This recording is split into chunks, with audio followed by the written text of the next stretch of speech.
10월 2일 주일 예배 드리겠습니다. 같이 기도하겠습니다. 하나님 감사합니다. 오늘도 살아계셔서 우리 함께 계시고 또 이 예배 가운데 임하셔 계신 주님 감사합니다. 주님의 이름을 높이고 여전히 살아계시고 우리 함께 계신 하나님을 높여드립니다. 주님 함께하여 주시옵소서. 예수 이름으로 기도합니다. 아멘.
주 앞에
예수의 사랑이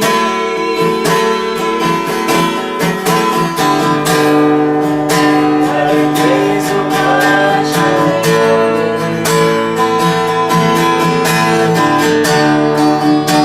예수의 보혈이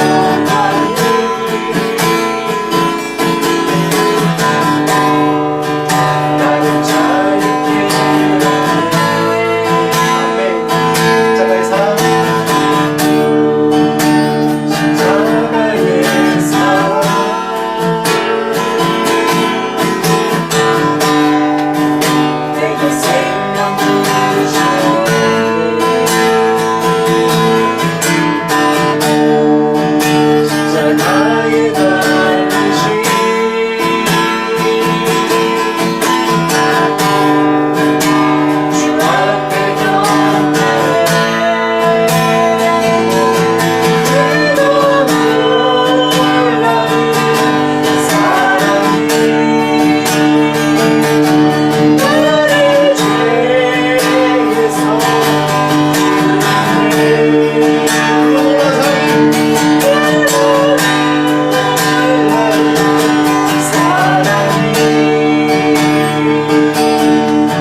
우리의 찬송이 되셔서 감사합니다.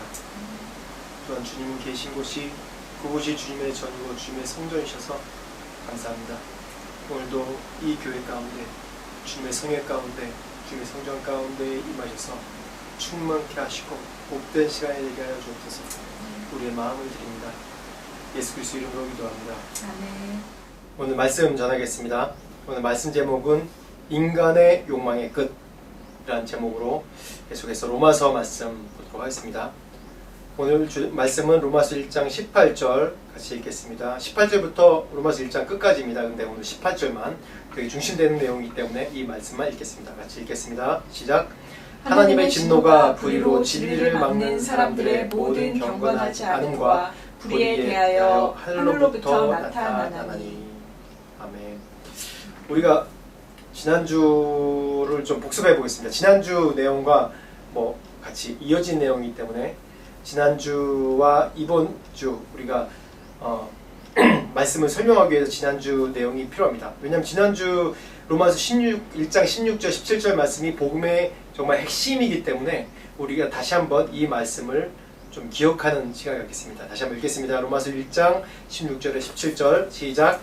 내가 복음을 부끄러워하지 아니하노니 이 복음은 모든 믿는 자에게 구원을 주시는 하나님의 능력이 됨이라. 먼저는 유대인에게요 그리고 헬라인에게로다. 복음에는 하나님의 의가 나타나서 믿음으로 믿음에 이르게 하나니 기록된 바 오직 의인은 믿음으로 말미암아 살리라 함과 같으니라. 아멘. 제가 지난주 우리가 복음의 핵심에 대해서 간단히 말씀을 나눴습니다. 복음의 핵심이라는 것이 예수 그리스도를 믿고 또 그 안에 거듭난 믿음으로 믿음의 의인이 되는 것. 로마서에 얘기하는 신학적인 용어 이신칭이라고 하죠. 그래서 이 믿음이 기독교의 굉장히 중요한 핵심 중에서 하나입니다. 복음이죠. 복음은 믿음으로. 그래서 지난주에 제가 헬라어 히브리어로 같이 말씀을 나눴는데 제가 좀 띄워드리겠습니다. 헬라어로는 피스티스, 믿음입니다. 믿음. 근데 이 믿음이란 단어가 히브리어에서 어디서부터 왔냐면 히브리어에서 에무나 또 에메트라는 이 두 가지 단어에서 왔습니다. 에메트는 우리가 잘 알죠. 진리, 진실, 성실. 또 헤세드 에메트라는 단어가 사랑과 진리를 같이 쓰기 때문에 이 단어는 우리가 익숙합니다. 에메트, 진리. 또 에무나, 믿음, 충성, 신실함. 여기서부터 이 단어의 근거로 해서 또 이 믿음이라는 단어가 온 겁니다. 그래서 이 에무나라는 믿음, 충성, 신실이라는 단어를 쓸 때 이 단어가 어디서부터 파생됐냐면 에문에서 파생됐는데 이 에문이라는 뜻 또한 확실함, 충성, 진실입니다.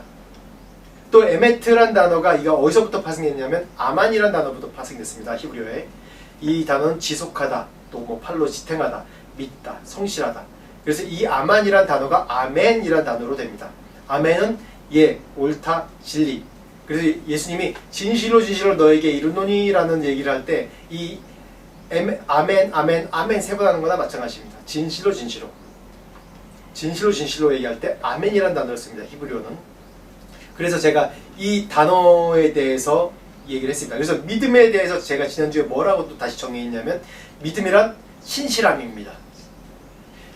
이 믿음이라는 단어, 이게 구약에 우리가 이 단어를 왜 쓰냐면 이 구약에 하나님께서 처음 아브라함을 택하시고 또 모세를 통해서 출애굽하게 하시고 또 그 이스라엘 백성과 나라와 민족으로 삼으시고 처음으로 한 게 언약입니다. 언약. 그래서 하나님은 언약의 신실한 하나님이라고 우리가 얘기를 하죠. 그래서 이 언약이라는 얘기가 바로 이 믿음의 근거가 되는 얘기인데 우리가 이 신실함이 중요한 거 얘기하냐면 언약이라는 게 바로 이 서로 신실하다는 거거든요. 우리가 계약을 할 때 서로 믿기 때문에 서로 계약하는 것처럼. 그래서 인간의 계약 중에 가장 제가 정말 숭고하고 완성된 계약이 뭐냐면 결혼의 계약이라고 얘기했습니다. 제가 예를 들 때 결혼의 계약은 서로에게 신실해야 되는 거죠. 누가 종속관계가 아니라 서로에게 신실한 동등한 관계. 그런 서로에게 신실함의 계약 관계라고 합니다. 그래서 사랑의 가장 완성된 계약이 이 결혼의 계약이라고 하죠. 언약이라고 합니다. 그렇듯이 신실함이라는 것은, 언약에 신실한다는 것은 하나님이 우리에게 신실한 것이고, 또한 우리 또한 하나님께 신실하다는 얘기를 할 때 믿음이라는 단어를 쓰는 겁니다. 믿음. 하나님께서 우리에게 대해서 신실하시고 우리는 하나님께 신실하다. 그 신실함이 믿음이라는 단어입니다. 그래서 피스티스, 믿음이라는 단어의 근거가 에무나, 믿음, 충성, 신실함, 에메트, 진리, 진실, 성실, 여기에 이 히브리 단어에 근거한 거라고 제가 지난주에 말씀을 나눴습니다. 근데 이번 주에는 제가 16절 17절 또 18절, 오늘 말씀 읽었던 18절이 어떤 구조냐면 대칭되는 구조입니다.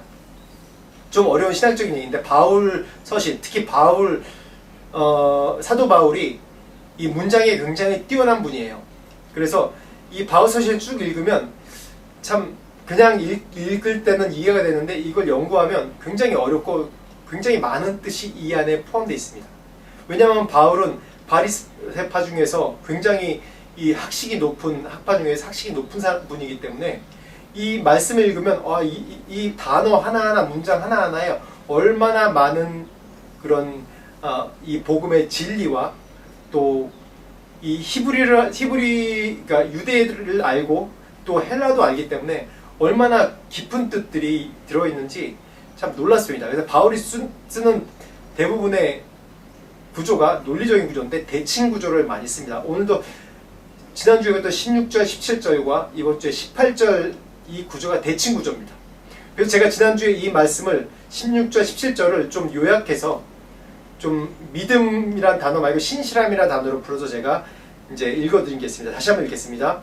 복음 안에서는 하나님의 의가 유대인과 이방인을 포함한 모든 사람에게 하나님의 신실함으로부터 우리의 신실함으로 계시가 됩니다. 라고 얘기했습니다. 지난주에 나타내다라는 단어를 쓸 때 나타내다는 단어의 헬라 원뜻이 계시하다, 묵시, 계시라고 제가 말씀드렸습니다.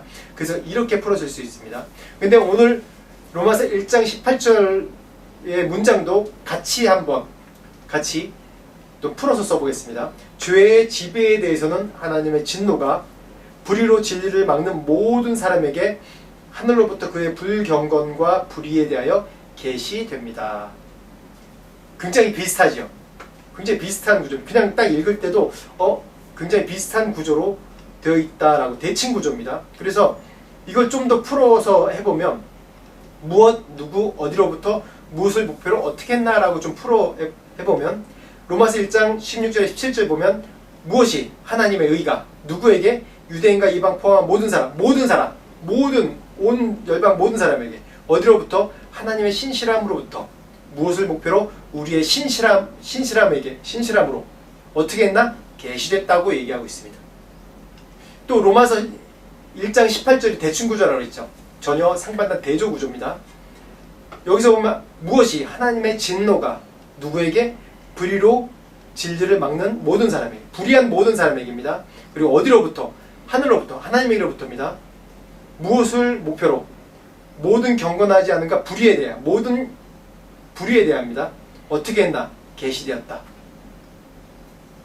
같죠? 같은 구조로, 대칭 구조로 되는데 같은 구조로 썼는데 전혀 다른 또 것을 설명하고 있죠. 단어에서도 그럽니다. 1장 16절, 17절에는 하나님의 의라는 단어를 썼는데 18절에는 하나님의 진노라는 단어를 썼습니다. 또 16절, 17절은 하나님의 신실함이라는 단어를 썼는데 신실함의 반대로 18절에는 뭐를 쓰죠? 불의, 진리를 막는 불의라고 썼습니다. 그리고 또한 이제 우리의 신실함, 16절은 또 모든 불의라는 단어를 썼고 계시 같은 단어를 썼습니다. 이렇듯이 이 구조가 상반되어 있다는 것은 뭐냐면 이걸 굉장히 강조하는 겁니다. 이 두 구조를 통해서 쭉 풀어나가는 거예요. 18절이 정말 중요한 게 18절을 통해서 불의가 뭔지에 대해서 쭉 설명해 주는 것입니다. 그래서 오늘 말씀이 인간의 욕망의 끝은 무엇인가 라는 제목으로 말씀을 제가 뽑았습니다. 그래서 로마서 1장 19절에서 20절 한번 계속하면서 읽어볼까요? 같이 읽어보겠습니다. 시작! 이는 하나님을 알만한 것이 그들 속에 보입니다. 하나님께서 이를 그들에게 보이셨느니라. 창세로부터 그의 보이지 아니하는 것들 곧 그의 영원하신 능력과 신성이 그가 만드신 만물에 분명히 보여 알려졌나니 그러므로 그들이 핑계하지 못할지니라. 아멘. 여기서는 자연 계시에 대해서 얘기를 합니다. 자연을 보면 하나님의 살아계심이 보입니다. 어느 하나 사람의, 왜냐하면 어느 하나 우리 인간의 계획과 인공적으로 만들어서 된 것이 아무것도 없습니다. 이것을 보고 하나님의 살아계심을 부인하고 부정하고 그럴 수 없는 겁니다. 요즘 시대에 과학이 발달했기 때문에 이것이 과학으로 증명해서 그냥 자연적으로 심으면 자연적으로 하는 것이, 어떻게 자연적으로? 그 원리에 대해서 아무것도 밝혀진 게 없지 않습니까? 심지어는 나무를 하나 심어도, 화초를 하나 심어도 우리가 할 수 있는 건 뭐냐면 그냥 화초도 사랑을 줘야 되더라고요. 동물뿐만 아니라 화초도 관심 있게 봐주고 사랑을 주고 물 주고 햇빛 보게 해주고 자라는 겁니다. 화초마다 특성이 다르기 때문에 다른 식으로 햇빛을 보게 해주고 물 주는 게 다르지만은, 그렇지만 온 자연의 이 숲에 보면 그 숲의 특성에 따라서 자라는 자연이 다릅니다. 이거 사람이 인공적으로 했을까요? 아무것도 인공적으로 한 것이 없습니다. 이 자연을 보고도 하나님의 살아계심을 우리가 알아야 되는 것이죠. 그런데 사람은 부인합니다. 우주만 봐도 우리가 설명할 수 없습니다. 우주를 설명할 수 있는 근원이 뭐가 있겠습니까? 내가 하나님의 위대하심에 대해서 얘기할 때 우주에 대해서 얘기하면서 제가 예를 많이 듭니다. 제가 예를 들 때 우리가 살고 있는 은하계, 이 태양계 말고 그 넓이 은하계만 해도 뭐 가로로 10억 광년, 뭐 세로로 15억 광년인데 광년이라는 얘기가 뭐죠? 빛의 속도로 15억 년을 간다는 얘기예요. 빛의 속도로 10억 년을 간다는 얘기예요. 이게 말이 되는 얘기입니까? 우리의 상식으로는, 우리의 계산으로는 이해되지 않는 숫자입니다. 지구가 그만큼 연수가 됐다고 이제 계수할 수가 없는 정도의 숫자인데 그만큼을 간다는 얘기예요. 또 요즘에는 더 과학이 좀 발달돼서 뭐라고 얘기하냐면, 이제 제가 인터스텔라 영화를 좋아하는데 거기 보면 이 은하계, 사람 상상하는 거예요. 은하계 자체도 가기 힘든데 은하계와 은하계를 뛰어넘어갈 때, 은하계에서 끝에서 끝을 갈 때 어떻게 갈까? 우리의 인간의 속도로 뭐 빛속도보다 몇 배 빠르게 한다고 그래도 이걸 다 가기 힘든데, 그래서 뭔 얘기가 나왔냐면 웜홀이라는 얘기가 나옵니다. 이게 블랙홀이 있어서 블랙홀이 이렇게 수평이 있다가 접어지면 요걸 통과하면 시간과 공간을 초월해서 간다고 해요. 그래서 시간을 줄여준다고 해요. 근데 이론이지 이거를 증명해낸 것이 아무것도 없죠. 이론이지. 확실한 이론이라고 얘기했는데 증명할 것이 아무것도 없죠. 그렇듯이 이 온 우주와 우리 심지어 자연과 이 시간 모든 걸 봐도 우리가 할 수 있는 것이 아무것도 없습니다. 그래서 오늘 로마서 1장 19절 20절 말씀에 하나님의 알만한 것이 이 만물에 분명히 알려졌다고 얘기합니다. 그가 만드신 영원한 능력과 신성이 그가 만드신 만물에 분명히 알려졌다고 얘기합니다. 핑계치 못한다고 얘기했습니다. 핑계할 수 없죠. 이 근거에 대해, 자연 만물 우주의 근거에 대해서 얘기할 때 아무도 명확히 설명할 수 있는 사람이 아무도 없습니다. 그렇기 때문에 하나님께서 하신 거죠. 하나님이, 우리가 믿는 하나님 아니라도 어떤 신이 있다고라도 믿어야죠. 근데 그렇게 안 하지 않습니까? 또한 하나님 알만한 것이 우리들 속에 분명히 있습니다. 시편 139편 14절 말씀 보겠습니다. 개역개정이 아니라 개역 한글로 보겠습니다. 시작. 내가 주께 감사함은 나를 지으심이 신묘 막칭하시니라. 주의 행사가 기이함을 내 영혼이 잘 아나이다. 신묘 막칭. 요즘 개역개정에는 이건 좀 번역이, 제 개인적으로 생각할 때 번역이 정말 잘못된 것 같습니다. 기묘하다는 한글 단어 이제 사전을 찾아보면 그냥 이상하다, 기이하다, 뭐 신비롭다 그 정도로 나와 있어요. 근데 신묘막측이라는 것은 사전적으로 정의를 보니까 어미하고 기이하며 비상하며 감히 헤아릴 수 없을 정도로 묘하다. 신묘막측. 이걸 영어로 얘기하면 영어도 잘 되어 있어요. 여기도 제가 영어로 보면 fearful and wonderful made라고 얘기했습니다. fearful and wonderful made. 이 얘기가 또 신묘막측이랑 좀 더 가깝죠. 히브리어로도 야레란 단어로 이 신묘막측에 대해서 얘기하는데 야레, 즉 이 뜻은 뭐냐면 두렵다, 무섭다, 경외하다라는 뜻입니다. 그러니까 신묘막측이라는 뜻이 오히려 기묘하다는 뜻보다 신묘막측의 뜻이 더 정확하죠. 히브리어에. 이 자연무주만뿐만 아니라 우리 몸을 볼 때도, 우리 몸 자신, 우리의 몸을 볼 때도 정말 하나님이 지으신 그런 놀라운 것을 볼 수 있지 않습니까? 내 자신만 봐도요. 뭐 코로나 같은 경우도 그렇고 우리 병 같은 경우도 그렇고 우리가 외상이나 그런 거 외에는 나머지는 약의 도움을 받지만 거의 스스로 자가 치료하는 것이 대부분입니다. 우리 몸을 신비롭게 만드셨죠.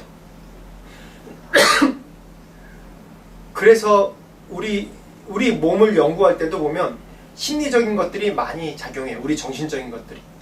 그래서 약을 동일하게 먹여도 이 약 아무것도 아닌데 이 병이 낫습니다 라고 얘기하면 그냥 나와버리는 거예요.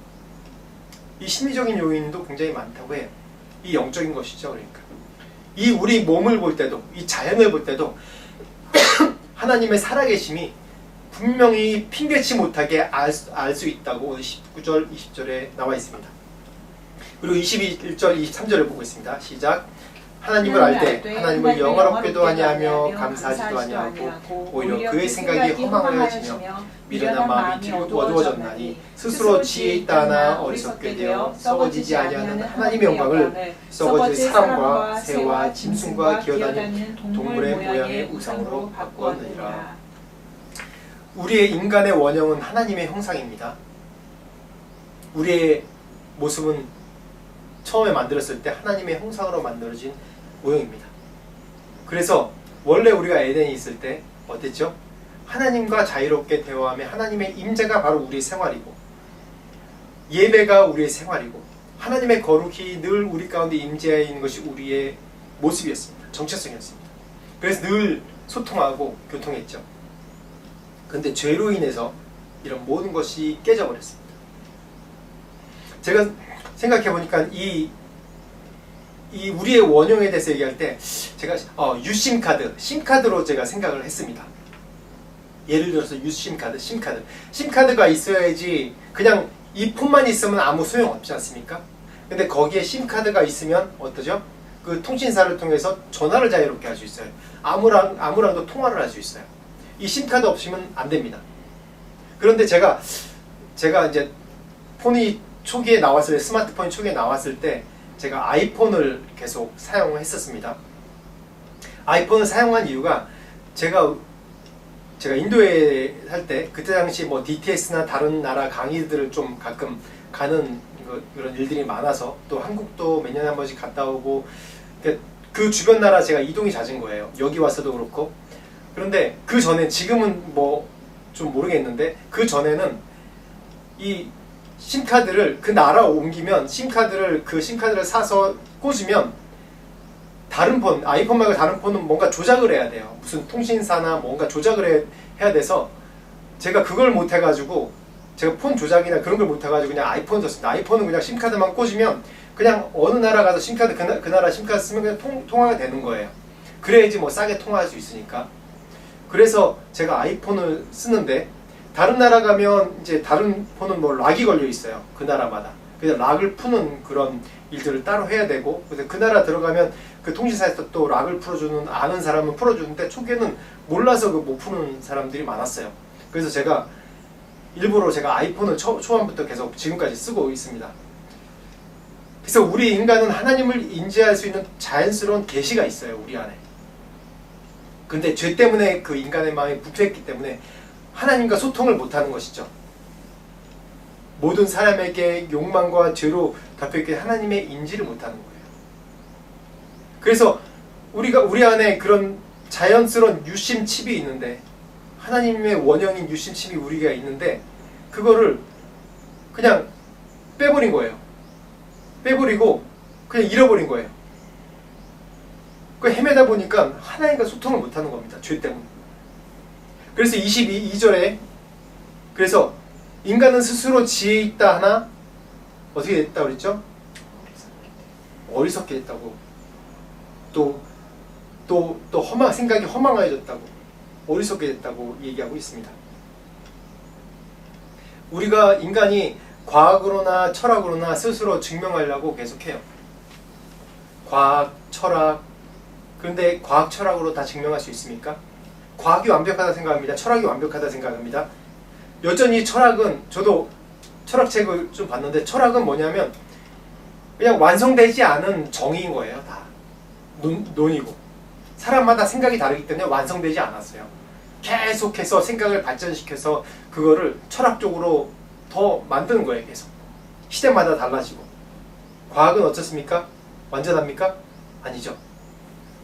과학도 계속 옛날에 맞았던 것이 틀렸어요. 의학도 옛날에 이게 맞았던 것이 틀렸어요.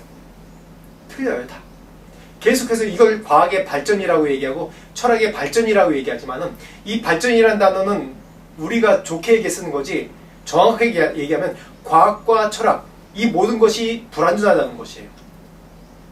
그냥 그 시대에 맞게 그냥 그 정도로만 되어 있다는 겁니다. 그래서 스스로 지혜 있다고 하나 어리석게 되어 썩어지지 아니하는 하나님의 영광을 썩어질 사람과 새와 짐승에 기어다니는 동물의 우상으로 바꿨으니 라고 얘기합니다. 인간의 지혜는 점점점 발전하면 발전할수록 어떻게 되냐면 결국 우상시 된다고 분명히 얘기하고 있습니다. 왜냐하면 불완전하니까요. 불완전하니까. 그래서 어떡합니까? 24절, 26절, 28절 한번 읽어보겠습니다. 그러므로 하나님께서 그들의 마음의 정욕대로 더러움에 내버려 두사 그들의 몸을 서로 욕되게 하셨으니. 26절, 이 때문에 하나님께서 그들을 부끄러운 욕심에 내버려 두셨으니 곧 그들의 여자도 순리대로 쓸 것을 구워 영리로 쓰며. 28절, 또한 그들이 마음에 하나님 두기를 싫어하며 하나님께서 그들의 그 상한 마음대로 내버려 두사 합당하지 못한 일을 하게 하셨으니. 여기서 보면 내버려 두사라고 얘기합니다.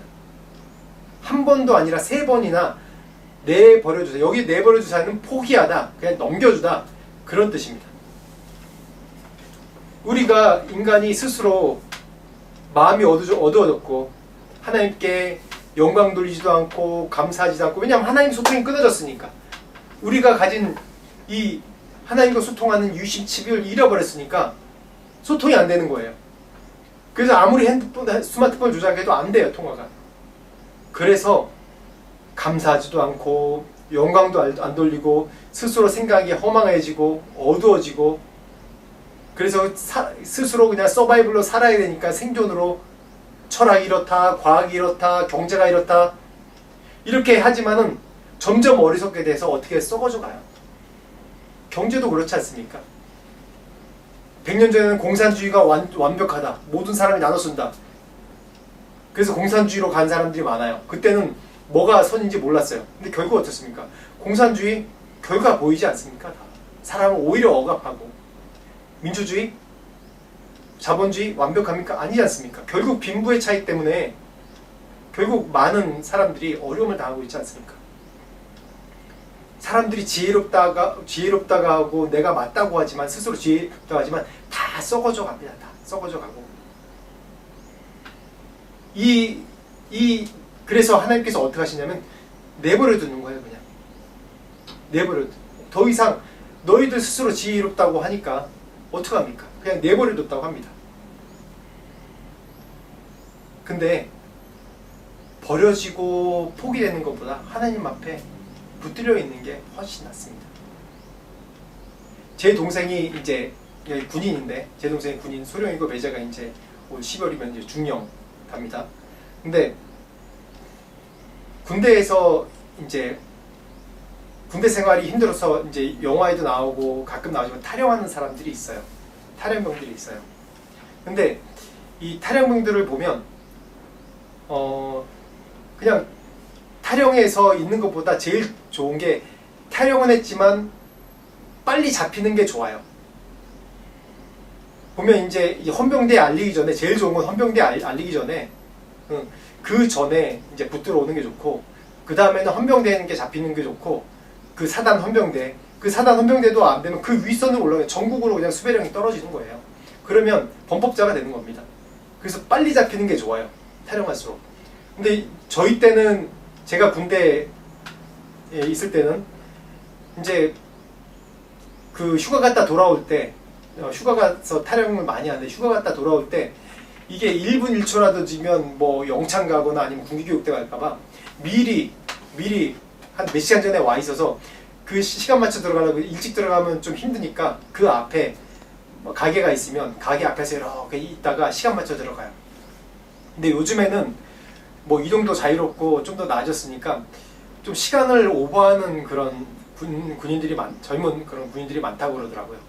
그래서 대부분 그날 안에 그 몇 시간 뭐 몇 분 늦는 거 그냥 감아주고 그날 안에만 들어가면 좋겠다 뭐 그런 식으로 이제 다독거린다고 얘기합니다. 그랬듯이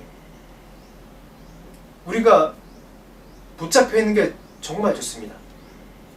하나님께서 포기하고 내버려 두는 인생보다 하나님 앞에 붙잡혀 있는 인생이 정말 그게 좋은 거고 중요한 겁니다. 분명히 스스로 지혜롭고 스스로 내가 다 할 수 있다고 생각하는 그런 영혼에게, 그런 사람에게 하나님께서 그냥 내버려 둔다. 이게 포기하는 거예요. 정말 무서운 저주죠, 이거는. 그래서 1장 25절에 보면 한번 봅시다. 시작. 이는 그들이 하나님의 진리를 거짓 것으로 바꾸어 피조물을 조물주보다 더 경배하고 섬김이라. 주는 곧 영원히 찬송하시리로다. 우리가 우상을 만드는 이유가 있습니다. 우상을 만드는 이유 보면 하나님의 진리의 것을 거짓 것으로 바꾸다. 뭐냐 하면 피조물을 조물주보다 더 경배하고 섬기는 거예요. 이 말은 제가 말씀드렸듯이 우리가 심카드가 하나님과 소통하는, 우리가 교통하는 심카드가 우리 안에 우리의 원래 모습에 있는데 그걸 잃어버렸다 그랬죠. 원래 있는데 그걸 비행기 모드로 하고 자꾸 와이파이만 쫓아다니는 거예요. 계속 와이파이만 쫓아다니는 거예요. 그러다가 잘못된 와이파이를 접속해서 이게 맞구나 라고 진리 대신 이걸 바꿔서 다른 조물주를 경배하는 것을 썼다고 그렇게 얘기하고 있습니다. 이걸 다시 얘기하면 우상은 어떻게 보면 가장 중요한 게 인간의 욕망을 그 시대의 문화에서 가장 고귀하고 고상하게 여기는 것으로 만든 것입니다. 다시 얘기하면 우상은 인간 자신의 욕심을 형상화한 거고 비형상화한 거고 그걸 우상이라고 하는 거예요. 그 전에 말씀에도 계속 나오지 않습니까? 하나님의 진리를 거짓 것으로 바꾸어 피조물을 조물주보다 더 경배하고 라고 얘기합니다. 이 근본은 인간 스스로 지혜롭다고 생각하기 때문에 그럽니다. 하나님께 영광 들고 감사드려야 되는데 제일 첫 번째는 하나님을 인지하고 우리를 만드신 조물주, 창조자를 인지해야 되는데 그걸 인지하는 것을 버려버리고 그게 안 되니까 스스로 이걸 해석해야 되니까 지혜롭다고 생각하는 거예요. 자꾸 뭔가 막 스스로 철학을 만들어내고 과학을 만들어내고 그래서 결국 어떻게 하냐면 철학이나 과학이나 돈이나 그런 것들을 진리를 거짓 것으로 바꾸어 피조물을 조물주보다 더 경배한다는 거예요. 이걸 다시 얘기하면, 쉽게 얘기하면 인간의 욕심을 가장 고상하게 표현한 것이 우상입니다. 그래서 고대 시대 때는 바알과 아세라가 또 뭐 그거 말고 많은 신들이 있어요. 이 볼 때 굉장히 회개망측하지 않습니까? 좀 음란하기도 하고. 그런 우상이 그때 시대 때는 가장 인간의 욕심을 고상하고 고귀하게 표현한 문화입니다. 그래서 그 다음에 계속 발전한 게 뭐 불교, 힌두교, 이슬람교, 이게 비교 종교를 연구하다 보면 이 종교들이 그 시대적인 민족적인 철학들이 들어있어요.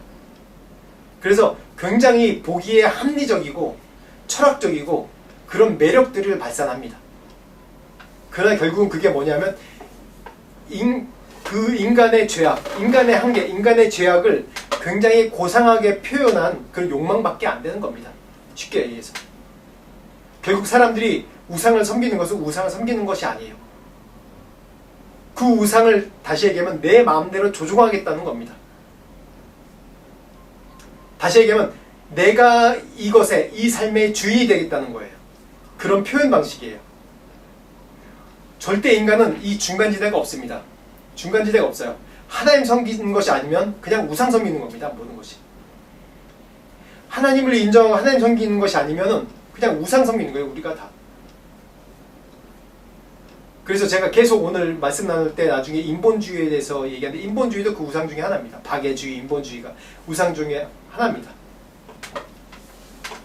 그래서 이 우상 섬기는 방식 중에 가장 이 정점은 뭐냐 하면 정치입니다. 정치. 역사적으로 왕들이 종교와 정치를 교묘하게 섞습니다. 그래서 자신의 이익을, 자신의 정권, 힘을, 자기의 권력을 더 유지하려고 그런 종교를 결합하죠. 그래서 고대 이집트에 보면 파라오 같은 경우 자기의 신 성시하지 않습니까? 태양의 신. 그러고 또 뭐 로마 시대 보면 그 옥타비아누스가 원래 그 이름인데, 그 사람이 어떻게 하냐면 자기를 아우구스투스라고 호칭을 개정합니다. 이 아우구스투스는 뭐냐면 헬라어에서 오직 신에게만 쓸 수 있는 호칭이에요. 제1시민, 내가 구원자, 해방자로 그렇게 아우구스투스라고 이게 불리게 해서 자기의 황제의 신전도 만들고 곳곳에 자기 자신을 숭배하게 합니다. 이게 인간의 본연의 모습입니다. 무슬림 국가나 제가 인도에 있었기 때문에 힌두교 보면, 인도에 보면 이 당이 두 개로 있습니다. 하나는 공화당, 콩그레스, 하나는 뭐냐면 BJP, 힌두 정당입니다. 힌두 종교 정당이에요. 인도의 인구의 85%가 힌두교라고 그렇게 얘기를 하기 때문에 그 힌두교 85%의 지지만 받아도 승리하기 때문에 정당의 목적이 뭡니까? 정권을 잡는 게 목적 아닙니까? 그래서 현대 시대의 이 민주주의에서 이 우상은 이 정치를 통해서, 정치가 종교를 통해서 그 우상을 만드는 거예요. 지금도 그러고 있습니다. 지금도. 이것이 스스로 지혜롭다고 하고 우상을 만든 그런 우리들의 모습들입니다. 요즘에는 길거리에 이제 청소년들이 있으면은 이제 못된 짓을 하거나 뭐 심지어 담배 피고 막 그런 거 보면 그냥 지나갑니다. 요즘에는. 옛날에는 뭐 저희 때만 해도 길거리에서 담배 피는 청소년들이 있으면 어른이 딱 지나가면 담배를 끄던지 아니면 저 숨던지. 그런데 요즘에는 안 그런다고 해요. 뭐라고 그러면 어떻게 해요? 오히려 뭐 매를 맞을 수도 있고, 오히려 뭐 경찰에 신고한다고 그럴 수도 있고, 그렇기 때문에 그냥 무시하고 지나갑니다. 그런데 만약에 그 중에 자기 자식이 있으면 어떻겠습니까? 무슨 수를 써서라도 그걸 말리겠죠. 잡아다가 뭐 야단을 치고 똑바로 안 하냐 그러고 그렇게 하겠죠. 근데 남의 자식들은 요즘에 신경 안 써요. 그냥 자기한테 피해가 가니까. 하나님 앞에 붙들려 있는 게, 하나님의 간섭받는 게 중요한 겁니다. 세상의 우상 가운데 이렇게 내버려주고, 제가 24절, 26절, 28절 읽었듯이 그냥 하나님께서 내버려두사 포기함을 당하는 거 얼마나 불행한 겁니까? 저주입니다. 저주. 결국은 내 자녀냐 아니냐라는 그런 형벌이죠. 이건 26절에서 27절 말씀 한번 보겠습니다. 시작. 이 때문에 하나님께서 그들을 부끄러운 욕심에 내버려 주셨으니 곧 그들의 여자들도 순리대로 쓸 것을 받고 영리로 쓰며 그와 같이 남자들도 순리대로 여자 쓰기를 버리고 서로 향하여 음욕이 불릴 듯하며 남자가 남자와 더불어 부끄러운 일을 행하여 그들의 그릇 때문에 상당한 보응을 그들이 자신이 받았느니라. 우상을 만드는 것은 인간의 욕망의 절정입니다. 우상을 섬기다 보면 어떻게 하냐면, 이 우상 섬기는 것 자체가 자신의 욕심, 인간의 욕망을 고상하게 표현한 거기 때문에 결국 어디로 가요? 욕망을 형성한 거기 때문에 꼭 세 가지의 문제로 부딪힙니다. 결국은. 제가 예전에 이제 설교할 때도 계속 얘기하는 건데, 사단은 우리에게 공공연하게 선포를 합니다. 내가 요걸로 너희들 넘어뜨릴게. 뭐냐면 돈, 섹스, 권력, 머니, 섹스, 파워입니다. 인류 역사를 뭐 하나도 한 번도 빼놓지 않고 이것으로 인간을 무너뜨렸습니다. 제가 이제 방금 전에 얘기했듯이 모든 왕들이 자기 신성한다고 그랬죠. 파워입니다. 파워. 권력을 갖기 위해서 하는 거죠. 또 오늘 말씀에 나온 거 보면 이 동성애 문제가 나옵니다. 자신의 욕망을 채우려고 하는 이 끝선이 돈과 성적인 것과 권력입니다. 그래서 성적인 것, 이 동성애 문제가 나오는데 이거는 소위 뭐 인권이라고 해서 이 사회에서도 그냥 교회도 이 분위기에 휩쓸리고 뭐 다른 사람들 다 휩쓸립니다. 제가 지난번에 한국 가서 정말 믿음 좋은 청년들 30대 이제 초중반인 청년들이랑 이제 오랫동안 관계를 하고 있어서 같이 대화를 나누는 중에 그런 얘기를 하는 거예요. 아, 동성애를 우리가 좀 인정해야 되지 않습니까? 라는 얘기를 해요. 그래서 이거를 정확하게 얘기하면 성경이 이렇게 나오기 때문에 아닙니다 라고 얘기해야 되는데 분명히 아니라고 얘기하는데 이거를 설명하자니 그들 나름대로 생각하는 합리적인 인본주의에 대해서 설명이 안 되는 거예요. 성경이 분명히 이렇게 나왔어요. 사람에 대해서는 우리가 받아들이고 용서하고 또 격려하고 같이 기도할 수 있지만 이 죄악에 대해서는 정확하게 정죄를 해야 되는 거예요. 성경에 분명히 나왔지 않습니까? 말씀에 분명히 나왔지 않습니까? 근데 이 동성애 자체를 지금 인본주의, 박애주의 이런 것이 우상으로 되어 있으니까 이것을 용납하는 겁니다. 이 인간의 욕망의 끝이 바로 이 동성애예요. 항상 이 로마의 황제들이나 항상 그 나라가 멸망할 때 이 성적인 것들로 멸망을 해요. 소돔과 고모라도 그랬고 로마도 그랬습니다. 로마도 뭐 칼리큘라 뿐만 아니라 글라우디우스 이 성적인 걸로 다 멸망을 합니다. 이 인간의 욕망의 끝이 이렇습니다. 다. 그래서 로마서 1장 28절에서 32절 말씀 한번 같이 보겠습니다. 시작. 또한 그들이 마음에 하나님 두기를 싫어하매 하나님께서 그들을 그 상실한 마음대로 내버려 두사 합당하지 못한 일을 하게 하셨으니 곧 모든 불의, 추악, 탐욕, 악의가 가득한 자요, 시기, 살인, 분쟁, 사기, 악독이 가득한 자요, 수근수근한 자요, 비방하는 자요, 하나님께서 미워하시는 자요, 능욕하는 자요, 교만한 자요, 자랑하는 자요, 악을 도모하는 자요, 부모를 거역하는 자요, 우매한 자요, 배약하는 자요, 무정한 자요, 무자비한 자라. 그들은 이 같은 일을 행하는 자는 사형에 해당한다고 하나님께서 정하심을 알고도 자기들만 행할 뿐 아니라 또한 그런 일을 행하는 자들을 옳다 하느니라. 여기서 보면 28절에 모든 불의라고 얘기합니다. 모든 불의. 여기서부터 시작하는 겁니다. 모든 불의. 제가 처음에 대칭 구조에서 말씀드렸죠. 불의에 대칭되는 구조가 대칭된 단어가 뭐죠? 신실함입니다. 믿음이에요. 믿음. 이 로마서 1장 16절 17절에 얘기할 때 믿음에 대해서 얘기할 때 하나님의 의라고 얘기하고 있습니다. 하나님의 의의 반대가 뭐죠? 불의입니다. 불의.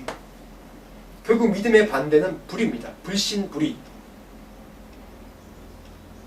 불이라는 얘기가 하나님과의 신실한 관계를 깨버리는 거예요. 하나님을 알려고 노력하지 않은 거예요. 제가 18절에 설명했듯이 하나님을 알려고 노력하지 않은 거예요. 하나님을 영광스럽게 하지도 않고 감사하지도 않고 자기 스스로 지혜 있다 하니까 계속 그걸 반복하다 보니까 어떻게 돼요? 우상을 만들게 되고. 그래서 이게 바로 불입니다. 불의. 하나님과 관계가 끊어진 관계. 이 모든 불의가 뭐냐 하면 그 밑에 추악, 탐욕, 악이 이걸 설명하는 거예요. 같은 선상에 나가는 것이 아니라 불의로부터 시작해서 불의가 뭐냐? 추악, 탐욕, 악이 가득한 자의 시기, 살인, 분쟁 이 쭉 나가는 겁니다. 쉽게 얘기해서 이 집에 저희도 이제 지난 몇 주 전에 이제 집에 저희 이제 지금 아파트에 물이 단수가 된 적이 있습니다. 수도꼭지를 틀었는데 물이 콸콸 쏟아져 나오는 겁니다. 씻기도 하고 먹기도 하고 뭐 이걸 다 하는 것이죠. 근데 이 파이프라인이 끊어져 버렸어요. 파이가 돼버렸어요. 근데 물을 튼데 나오긴. 그 담겨져 있던 건 나오죠. 그러다 계속 틀어 나오는데 물이 안 나오는 겁니다. 그 왜 그러지? 그래서 아무리 돌아가 봐도 이 원인을 못 찾는 거예요. 이 수도꼭지의 중간 라인이 연결된 게 파괴된 걸 모르고 자꾸 이제 위에 올라가고 여기저기 가고 막 그런 겁니다. 우리 아파트 단수할 때도 중간 이제 오래된 파이프를 교체하기 위해서 이 단수가 됐던 거예요. 그래서 아무리 수도꼭지를 아무리 봐도 이게 문제가 없어요. 수도꼭지는. 중요한 건 이 원래 나오는 물탱크에서 내려오는 이 파이프입니다. 이 연결이 뭔지 아십니까? 바로 예수 그리스도인 겁니다. 하나님께서 예수 그리스도 통해서 우리의 잃어버렸던 하나님과 소통하는 유심칩, 그걸 회복시켜 주신 거예요. 하나님과 원래 소통하는 이런 파이프라인에, 이 파이프라인의 가장 중요한 이 연결점을 예수 그리스도가 그걸 연결해 주신 겁니다. 오직 예수 그리스도를 통해서 하나님을 인지할 수 있고, 하나님을 알 수 있고, 하나님이 어떤 분인지 우리가 알 수 있는 것입니다. 그래서 예수 그리스도를 아는 것이 너무 중요하죠. 예수 그리스도를 모르면, 예수를 통하지 않으면 하나님에 대해서 알 수 없습니다. 스스로 지혜롭다 하는 오류에 빠지게 되고, 우상을 만들게 되고, 현대시대에는 인본주의, 박애주의, 자본주의, 돈이 최고다, 아니면 이 즐기는 삶이다, 그 성적인 즐거움, 또 권력, 파워, 이런 것에 빠지게 되는 것입니다. 이런 것들 미화시켜버려요. 스스로 합리화시켜버려요. 이것이 인간의 지혜입니다. 이것이 오늘 로마서 1장에서 얘기하는 이 핵심적인, 복음의 핵심적인 로마서에서 얘기하는 것입니다. 우리는 이신칭이 받은 사람입니다. 의로운 사람입니다. 우리가 여전히 해야 될 것은 불의에 우리가 협력하지 않고, 불의에 협력하지 않으려면 우리가 하나님과의 신실한 관계를 계속 맺어야 돼요. 믿음으로 하나님께 계속 나와야 되는 거예요. 세상은 우리를 죄악 가운데 빠뜨리려고 유혹하고 넘어뜨리려고 계속 합니다.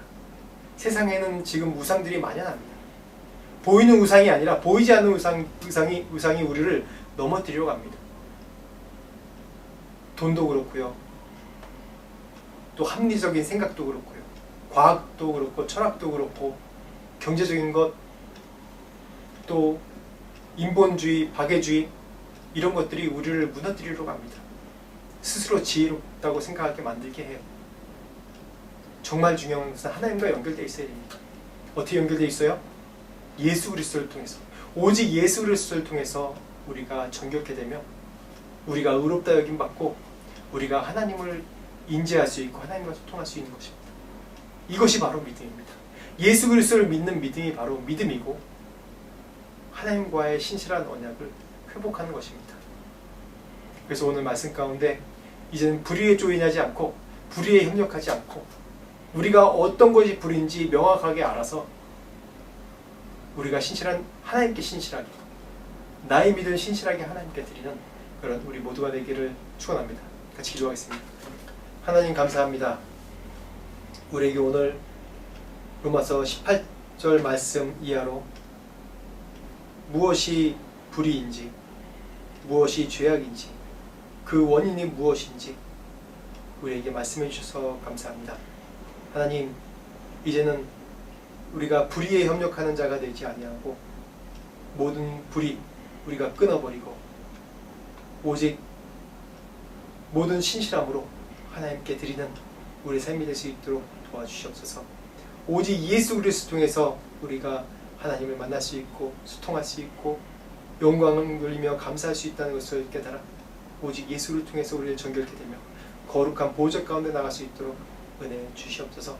믿음 없는 저희를 꾸짖지 마시고 믿음을 주시고 하나님을 밝히 알게 하시고 세상 지식과 세상 지혜보다 하나님을 아는 지식과 지혜를 우리에게 충만하게 주시옵소서. 지금 우리 주 예수 그리스도의 은혜와 하나님 아버지의 무한하신 사랑과 성령님의 감화 감동 역사하심이 하나님의 지혜를 갖기 원하는 모든 자들에게, 또한 그 신실함 가운데 나가기 원하는 모든 자들에게, 진정한 믿음을 갖고 불의를 떨쳐버리고자 원하는 모든 자들에게 지금부터 영원토록 함께 하시를 간절히 축원하옵나이다.